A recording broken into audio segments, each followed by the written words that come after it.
శ్రీమాత్రే నమః శ్రీ గురుభ్యో నమః. తదుపరి సింహరాశి. విశ్వావసునామ సంవత్సరంలో సింహరాశి వారికి సంబంధించి ఎలా ఉండబోతుందనే విషయాన్ని ఇప్పుడు మనం తెలుసుకుందాం. సింహరాశి వారికి సంబంధించి ఆదాయం 11, వ్యయం 11, రాజ్యపూజ్యం 3, అవమానం 6. వీరికి అష్టమంలో శనిగ్రహ ప్రభావం వలన మానసికమైనటువంటి ఒత్తిడి,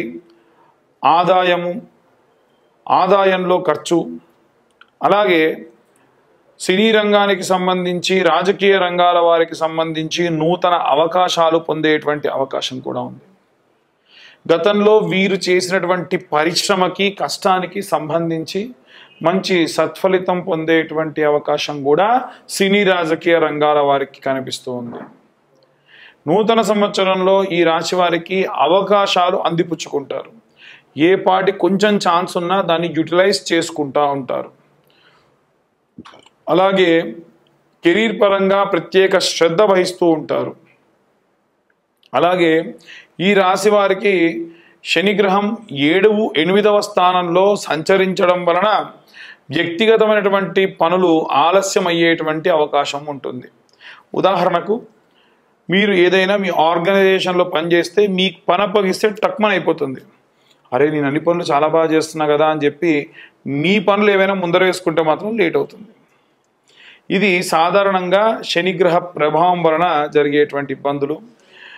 ఆరోగ్య సమస్యల వల్ల కాస్త ఇబ్బంది పడేటువంటి అవకాశం ఉంది. అలాగే శని అష్టమ స్థానంలో సంచరించడం వల్ల, అందుకే అష్టమ శని అంటూ ఉంటారు. అలాగే బృహస్పతి గ్రహము దశమ, ఏకాదశ స్థానంలో అంటే 10, 11 స్థానాల్లో సంచరించడం వలన ఆర్థికపరమైనటువంటి మెరుగైనటువంటి ఫలితాలు పొందేటువంటి అవకాశం ఉంది. ఈ యొక్క ఏడాది ద్వితీయార్థంలో అంటే ఆఖరణ చూసుకున్నట్టయితే ఎక్కువగా శుభ ఫలితాలు వచ్చేటువంటి అవకాశం ఉన్నాయి. వ్యాపారానికి సంబంధించి గత ఏడాదిలో సింహరాశి వారికి ఆర్థిక పరంగా మెరుగైన ప్రయోజనాలు జరిగి ఉంటాయి. ఈ సంవత్సరంలో కూడా ఆ పరంగా ఆర్థిక పరంగా గత సంవత్సరంతో చూసుకుంటే చాలా అద్భుతంగా ఉంటుందని చెప్పొచ్చు. డబ్బు పరంగా ఇబ్బంది కాదు కానండి, పనిలో ఒత్తిడి, వీరి మీద పెట్టుకున్న ఎక్స్పెక్టేషన్స్ రీచ్ కాకపోవడము, అలాగే గురువు 11వ స్థానంలో సంచరించడం వలన ఆదాయ వనరులకు సంబంధించి అంటే గతంలో మీకు వచ్చే ఆపర్చునిటీస్తో పోల్స్తే ఇప్పుడు ఆపర్చునిటీస్ తగ్గొచ్చు. డబ్బు అలాగే ఉంటుంది కానీ ఆపర్చునిటీస్ తగ్గొచ్చు. అలాగే ఈ యొక్క శనిగ్రహము సంచారం వలన ధనలాభం కలిగిన తలవని తలంపుగా బంధువుల వలన కానీ స్నేహితుల వలన కానీ ఏవైనా ఖర్చు అయ్యేటువంటి అవకాశం అధికంగా కనిపిస్తూ ఉంది.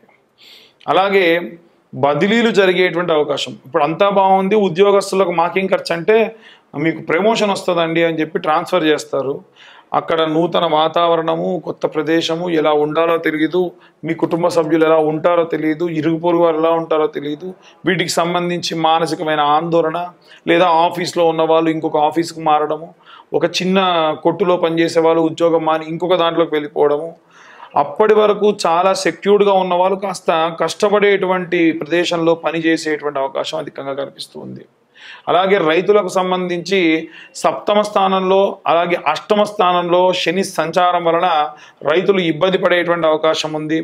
అలాగే ప్రతికూల పరిస్థితులతో పాటు కొన్ని అనుకూల పరిస్థితులు ఉన్నప్పటికీ వీరు గమనించారంటే ఎవరైనా మంచి అవకాశం ఇస్తే, మంచి ఆపర్చునిటీ ఇస్తే, ఈసారి పంట నువ్వెందుకు వేయడం, నేను కౌలుకు తీసుకుంటా అంటే అమ్మో నేనే పంట పండించుకుంటే నాకు బాగా వస్తుందేమో అన్న ఉద్దేశంతో కౌలుకు ఇవ్వకపోవడం, దానివల్ల నష్టపోవడం, అరే ఆ రోజు ఇచ్చుంటే బాగుంటుందేమో అనుకోవడం, రిస్కులు ఫేస్ చేయడము, ఏవైనా సరే ఇంకొంచెం పెట్టుబడి పెడితే పంట ఇంకొంచెం దిగుమతి ఎక్కువ వస్తుందేమో అని ఇంకొంచెం పెట్టుబడి పెట్టడము, కాస్త ధర కూడినటువంటి ఎరువులు వేయడము, అలాగే వ్యాపారస్తుల సంబంధం అంటే రైతుల్లో ఏమైనా ధాన్యం అమ్మేటువంటి వాళ్ళు కూడా నష్టపోయే అవకాశం కూడా ఉంది.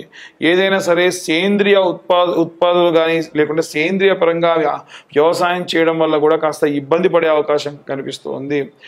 ఎవరిని కూడా గుడ్డిగా నమ్మి నిర్ణయాలు తీసుకోవద్దు. పలానా వాడు చెప్పాడు ఇది వాడితే బాగుంటుంది, పలానా వాళ్ళు చెప్పారు కాబట్టి మనం ఈ ఎరువులు వాడదాము, ఈ పరంగా మనం పంట వేసుకుందాం అని ఎక్కువగా మిర్చికి సంబంధించినటువంటి వారు నష్టపోయే అవకాశం ఉంది ఈసారి. మిర్చి పంట కానీ, లేకుంటే మొక్కజొన్న కానీ, లేకుంటే పామ్ ఆయిల్ సంబంధించి నష్టపోయే అవకాశం ఉంది. సింహరాశి వారికి సంబంధించి కుటుంబ సభ్యులతో సంబంధించి అనుకూలంగా ఉంటుంది. గురుగ్రహ శనిగ్రహ ప్రభావం వలన ఇంట్లో ఉన్న వారితో ప్రశాంతమైనటువంటి వాతావరణం ఉంటుంది. అలాగే కుటుంబ సభ్యుల్లో ఎవరికైనా వివాహం కాకపోతే వివాహం అవడం, మీ జాతకులకే వివాహం కాకపోతే కూడా వివాహం అయ్యే అవకాశం ఖచ్చితంగా ఉంటుంది. అలాగే గురుగ్రహం 11వ స్థానంలో ప్రవేశించడం వలన ఏవైనా సరే గత ఏడాదిలో ఏవైనా వచ్చినటువంటి సంబంధాలు ఏవైనా వస్తే అవే పునరావృతం చేయడం, మళ్ళీ మీ దాకా రావడం, ఈసారి కాస్త సానుకూలంగా వాటి గురించి స్పందించేటువంటి అవకాశం కూడా ఉంది.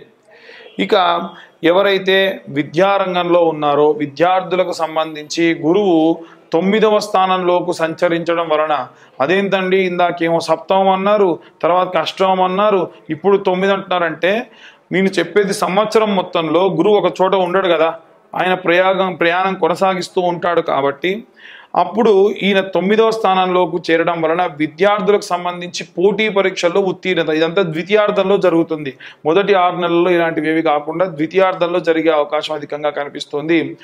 ఏవైనా సరే ఉన్నత విద్య అభ్యసించడం, విదేశాల్లోకి వెళ్ళి విద్యను అభ్యసించడం, ఇవన్నీ కూడా అనుకూలంగా ఉండడం, బుధుడి యొక్క ప్రభావం వలన దాంతోపాటు విజయాలు కూడా చేకూరడం, న్యాయరంగంలో విద్య కానీ, అలాగే ఏవైనా ఏడాదిలో ఏవైనా సరే పోటీ పరీక్షలకు సంబంధించి మంచి మంచి సత్ఫలితాలు పొందే అవకాశం ఉంది. కానీ ఇవన్నీ కూడా పూర్తిగా మీ యొక్క ఎఫర్ట్స్ పెట్టేదాన్ని బట్టి, మీ జాతకంలో గురువుకు కానీ బుధుడు కానీ ఎలా ఉన్నాడో దాన్ని బట్టి.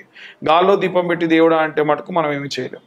అలాగే నూతన సంవత్సరంలో సింహరాశి వారికి సంబంధించి ఆరోగ్యపరమైనటువంటి విషయానికి వస్తే, 8వ స్థానంలో శనిగ్రహ సంచారం వలన భుజముల నొప్పులు, మోకాల నొప్పులు, బోన్స్కి సంబంధించిన నొప్పులు, చిన్న వయస్సు వాళ్ళు కూడా నడుము నొప్పులని, డిస్క్ ప్రాబ్లమ్స్ అని ఇబ్బంది పడేటువంటి అవకాశం ఉంది.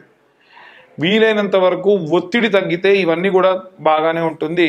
మనకై మనం వెళ్ళి ఒత్తిడిని తలపై వేసుకొని ప్రమోషన్స్ అని, లేకుంటే ఉద్యోగంలో బదిలీలని మనపై మనం ఆ ఒత్తిడి వేసుకోవడం వల్ల ఈ యొక్క ఆరోగ్యపరమైనటువంటి ఇబ్బందులు బాగా జరిగేటువంటి అవకాశం ఉంది. అలాగే ఆరోగ్యం పట్ల ఖచ్చితంగా శ్రద్ధ వహించాలి. కాస్త శని ప్రభావంతో మానసికమైనటువంటి ఆందోళన, నిద్రలేమితనము, నిద్రలో ఉలిక్కిపడము, ఇవన్నీ కూడా వృద్ధాప్యంలో ఉన్న వాళ్ళకి అధికంగా జరిగేటువంటి అవకాశం ఉంది. రైతులు ఎవరైతే ఉంటారో వారు మీరు పనిచేసేటువంటి ప్రదేశంలో ఏవైనా సరే బురదలో కానీ నీటిలో కానీ జారి పడేటువంటి అవకాశం కూడా కనిపిస్తూ ఉంది. ఈ పరంగా మీరు జాగ్రత్త వహించడం మంచిది. ఇక ఈ సింహరాశి వారికి సంబంధించి ఏదైనా పని చేసేటప్పుడు కాస్త మీకు ఉన్నటువంటి సహజతత్వం ఏంటంటే, కొంచెం ఆగి 2 అడుగులు వెనక్కు వేసి ఆలోచించి సమయం చూసి ముందుకు వెళ్ళాలి. ఇది సింహం యొక్క లక్షణము, ఈ రాశి వారి యొక్క లక్షణం కూడా. కాబట్టి అన్ని వర్గాల వారికి, సినీ రాజకీయ రంగాల వారికి, విదేశాలకు వెళ్ళే వారికి, ఏవైనా కోర్టు కేసులలో ఉన్న వాళ్ళకు కూడా మీరు చేయాల్సినటువంటి పని ఏమిటి అంటే, ముఖ్యంగా మీ సమయం వచ్చేంత వరకు ఆగండి. ఆ సమయానికి మీరు చేసేటువంటి పనులు చేయండి. ఖచ్చితంగా మంచి దిగ్విజయవంతమైనటువంటి విజయాలు పొందుతారు. అనవసరంగా తొందరపడి ముందుకు వెళ్తే ఏవైనా ఇబ్బంది పడేటువంటి అవకాశమే అధికంగా కనిపిస్తూ ఉంది.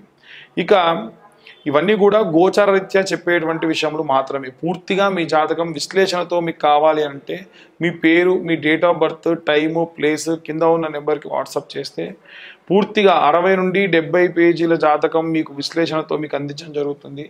దానిలో మీ యొక్క లగ్నం నుంచి పంచమ, సప్తమ, నవమ స్థానాలు ఎవరెవరున్నారు, కేంద్ర కోణ స్థానాలు ఎవరున్నారు, మీకు ఏ గ్రహాలు ఉచ్చ స్థితిలో ఉన్నాయి, నీచ స్థితిలో ఉన్నాయి, మీకు నడిచేటువంటి దశ ఏమిటి, అంతర్దశ ఏమిటి, ఈ సమయంలో ఎలాంటి జాగ్రత్తలు వహించాలి, ఈ పరంగా మనం అద్భుతమైనటువంటి సలహాలు ఇవ్వడము, ఇవన్నీ కూడా మీకు జాతకం విశ్లేషణతో చెప్పడం జరుగుతుంది. ఈ 2025 సంవత్సరంలో కేవలం 2025 రూపాయలు మాత్రమే ఛార్జ్ చేయడం కూడా జరుగుతుంది. మరొకసారి అందరికీ కూడా విశ్వావసు నామ సంవత్సర శుభాకాంక్షలు. సర్వే జన సుఖినో భవంతు. స్వస్తి.